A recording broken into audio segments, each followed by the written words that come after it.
Hi and welcome back to Stuff About Tutorials. In today's video, we're going to talk about on how to story a post on Instagram.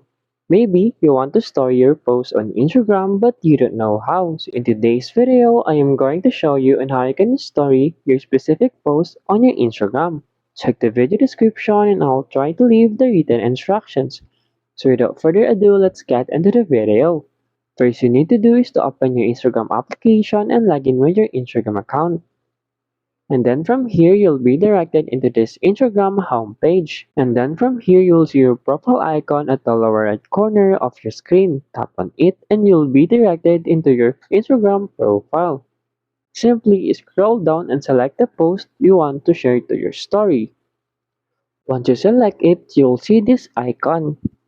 Tap on this icon and then you will see in here add to your story. Simply tap on this add to story.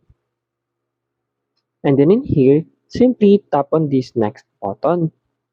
And then simply share. And also tap on this done button to continue. There you go. If you wanted to know on how you can share to your story, your post on Instagram, that is the easiest way I know how.